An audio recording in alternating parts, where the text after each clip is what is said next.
Tamil menu சேனலுக்கு உங்கள் அனைவரையும் அன்போடு வரவேற்கிறேன். இன்றைக்கி நம்ம கிச்சனில் ரொம்ப காரசாரமான ஒரு இறால் பொரியல் தாங்க பார்க்க போகிறோம்.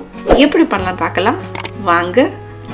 இந்த சுவையான இறால் பொரியல் செய்ய தேவையான பொருட்கள்: 1/2 கிலோ இறால் எடுத்துக்கிறேங்க. நல்லா க்ளீன் பண்ணிவிட்டு வாஷ் பண்ணி எடுத்து வச்சுருக்கிறேன். ஒரு 5 பல் பூண்டு, ஒரு கைப்பிடி அளவு கருவேப்பிலை, ரெண்டையும் இடித்து எடுத்து வச்சுருக்கிறேன். 1 டேபிள் ஸ்பூன் மிளகாய்த்தூள், 1/2 டீஸ்பூன் மஞ்சள் தூள், 1 டீஸ்பூன் மிளகுத்தூள், 1 டேபிள் ஸ்பூன் சீரகத்தூள், உப்பு தேவைக்கேற்ப. இப்போ ஒரு மிக்சிங் பவுலில் நம்ம நீட்டாக க்ளீன் பண்ணி வாஷ் பண்ணி எடுத்து வச்சுருக்கிற இறால், இது கடல் இறாலுங்க. ஜஸ்ட் அதோட வாலையும் தலையும் சிசஸை வச்சு கட் பண்ணிவிட்டு தோலை நீக்கி நல்லா வாஷ் பண்ணி எடுத்து வச்சுருக்கிறேன். 5 பல் பூண்டு அண்ட் கருவேப்பிலை ரெண்டையும் சேர்த்து நல்லா இடிச்சிட்டு அதை சேர்த்துக்கிறேன். பூண்டு அண்ட் கருவேப்பிலை நல்ல ஒரு ஃப்ளேவர் கொடுக்குங்க. நம்ம எடுத்து வச்சுருக்கிற மிளகாய்த்தூள், மஞ்சள் தூள், மிளகுத்தூள் அண்ட் சீரகத்தூள், உப்பு எல்லாத்தையும் சேர்த்து நல்ல கையை வச்சு பிசைஞ்சு விடுங்க.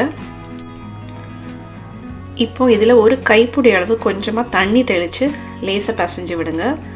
ரொம்ப நிறைய தண்ணி விட்டுறாதீங்க. ஜஸ்ட் அந்த மசாலா அந்த ப்ரானில் நல்லா பிடிக்கணும், அவ்வளோதான். இந்த மசாலாவில் கொஞ்சம் சீரகத்தோட ஃப்ளேவர் கொஞ்சம் தூக்கலாக இருக்கணும்.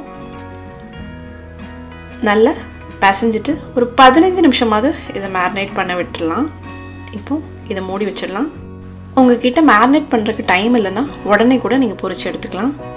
இப்போ ஒரு ஃப்ளாட்டான நான்ஸ்டிக் பேன் எடுத்துக்கலாம். அதில் ஒரு 5 டேபிள் ஸ்பூன் நல்லெண்ணெய் விடுறேன் நான் இன்றைக்கி.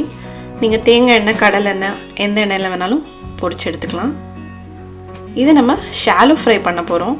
ஸோ நல்ல எண்ணெய் சூடானதும் இறாலை ஒன்று ஒன்றா நிதானமாக ப்ளேஸ் பண்ணிவிட்டு அப்புறம் கொஞ்சம் மீடியம் ஃப்ளேமில் வச்சு 2 நிமிஷத்துக்கு ஒரு சைடை குக் பண்ணுங்கள். திருப்பி போட்டுட்டு மறுபடியும் இந்த சைடை ஒரு 2 நிமிஷம் குக் பண்ணுங்கள். ரொம்ப ஜாஸ்தியாக ஹை ஃப்ளேமில் வச்சு குக் பண்ணிங்கன்னா ஹார்ட் ஆயிரும். அதே சமயத்தில் சாஃப்டாக ஜூஸியான ப்ரான் பொரியல் கிடைக்காது. ஸோ 2 சைடும் 2 மினிட்ஸ் குக் பண்ணி முடித்த பின்ன அந்த மசாலா கொஞ்சம் நல்லா ட்ரையாக மொறுமொறுன்னு குக் ஆகணும். அது வரைக்கும் ஒரு ஹாஃப் மினிட் மாற்றி மாற்றி போட்டு மசாலா நல்லா ட்ரையாக பொரிஞ்சு வர வரைக்கும் குக் பண்ணி எடுத்துக்கோங்க. இது கொஞ்சம் பெரிய சைஸ் ப்ரானுங்க, அதனால் கொஞ்சம் குக்கிங் டைம் ஜாஸ்தி எடுத்துருக்குது. நீங்கள் இதை விட ரொம்ப குட்டி சைஸ் ப்ரான், இதை விட கம்மி சைஸ் ப்ரான் எடுத்து பொரிக்கிறீங்கன்னா 2 நிமிஷம் போதும். நீங்கள் அந்த ப்ரானை போடுறதுக்கு முன்னாடி இருந்த சைஸை விட அது அப்படியே நல்லா சுருங்கி நல்லா ரவுண்டாக அப்படி வந்துச்சுன்னா ப்ரான் குக் ஆகிடுச்சின்னு அர்த்தம். பாருங்கள், நம்ம எவ்வளோ பெருசாக போட்டோம். இப்போ நல்லா ப்ரான் நல்லா ஷ்ரிங்க் ஆகிருக்கு. இப்போ இந்த தவாவில் இன்னொரு 2 டேபிள் ஸ்பூன் எண்ணெய் விட்டுட்டு எண்ணெய் நல்லா சூடானதும் மீதி இருக்க ப்ரானையும் பொரித்து எடுத்துடலாங்க. ரொம்ப கம்மியான இன்க்ரீடியன்ஸ் வச்சு செம்மையான ப்ரான் பொரியல் இப்போ ரெடி ஆகிட்டு இருக்குங்க. ஹோட்டல் போனால் கூட இப்படி ஒரு சீ ஃபுட் ரெசிபி உங்களுக்கு கிடைக்காது. கட்டாயம் இந்த சிம்பிளான ஈஸியான ப்ரான் பொரியல் ரெசிபியை உங்கள் ஃப்ரெண்ட்ஸ் அண்ட் ஃபேமிலியோட ஷேர் பண்ண மறந்துடாதீங்க. தமிழ் மெனு சேனலை கட்டாயம் சப்ஸ்கிரைப் பண்ணுங்கள். கூடவே பெல் சிம்பிளையும் ப்ரெஸ் பண்ணி வச்சுக்கோங்க. அப்போனா தான் நாங்கள் போடுற வீடியோஸ் உங்களை வந்து சேரும். நம்ம சேனலில் ஆல்ரெடி ப்ரான் தொக்கு பண்ணியிருக்கிறோம். அதோட லிங்க்கை டிஸ்கிரிப்ஷன் பாக்ஸில் தரேன், வேணுன்றவங்க செக் பண்ணி பாருங்கள். அந்த ப்ரானோட சைஸ்லாம் நல்லா சுருங்கி அந்த ஒரு dark brown colour, golden colour கிடச்சிருக்குது. இந்த ஸ்பைசியான யம்மியான ப்ரான் பொரியல் ரெசிபியை ட்ரை பண்ணி பார்த்துட்டு எப்படி இருந்ததுன்னு கண்டிப்பாக கமெண்ட் பண்ணுங்கள்.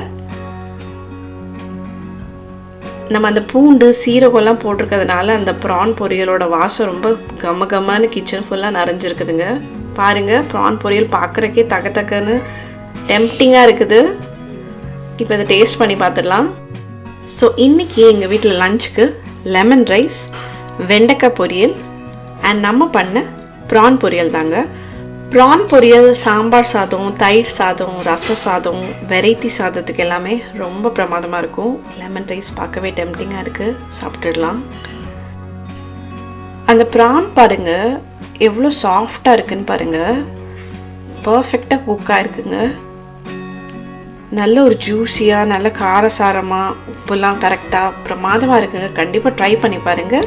மீண்டும் சந்திப்போம். நீங்களும் சமைக்கலாம்.